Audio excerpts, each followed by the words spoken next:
নমস্কার, আমার নাম ডক্টর সত্যম জয়সওয়াল আছে। ঠিক আছে, জেনারেলি লোকরা নিজের যা ডেন্টাল প্রবলেম থাকে, দাঁতের প্রবলেম থাকে, ইগনোর করে দেয়। ঠিক আছে, তো একটু ছোট ছোট সাইনস অ্যান্ড সিমটমস থাকে যেটা আপনি লক্ষ্য করবেন, তো অনেকটা আপনাকে বেনিফিট হবে। মেজর ট্রিটমেন্ট কস্টটা একটু কমিয়ে যাবে, আর ইনিশিয়ালি ডিটেক্ট করলে আপনার ফাইন্যান্সিয়াল বার্ডেনও কমে যাবে। ঠিক আছে, ফার্স্ট অপশন আছে আপনার যা সিমটম, যা সাইন অ্যান্ড সিমটম আসে আপনার, ওইটা আপনার ব্লিডিং গামস থাকে।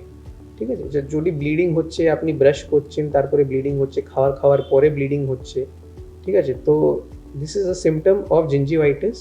আর আপনাকে একটু নিজে কাছের ডেন্টিস্টকে ভিজিট করে, কাছে যা আছেন ওনাকে একটু স্কেলিং না ক্লিনিংয়ের রিকোয়ারমেন্ট থাকে, তো ওইটা করিয়ে নেওয়ার উচিত থাকে।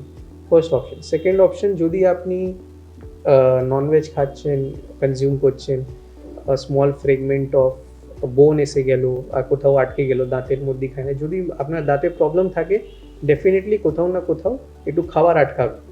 তো this is a sign symptom যা লোকরা ইগনোর করে, লক্ষ্য করে না, they don't pay attention to it, আর ওর জন্যে ওইটা ওখানে খাবার আটকে আটকে পেন ডেভেলপ হয়ে হয়ে ছোট একটু মানে পোকাটা একটু অনেক বড়োটা ডিকেটা হয়ে যায়।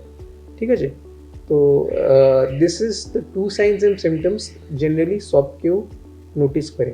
ঠিক আছে, থার্ড ইজ দ্যাট, যদি আপনার দাঁতে দেখছেন দাঁতটা নড়ছে, মুভ করছে, স্পেসিংটা বেড়ে যাচ্ছে, এরকম আপনার দাঁত 3 মাস আগে ছিল না, এখন 3 মাসের পরে আমার দাঁতটা অনেক ফাঁকা ফাঁকা লাগছে, তো এইসব যা আছে সব জিঞ্জাইভাল প্রবলেমসের জন্য হচ্ছে। ঠিক আছে, তো এইসব লক্ষ্য করলে আপনার major 90% of the problems cover up হয়ে যাবে।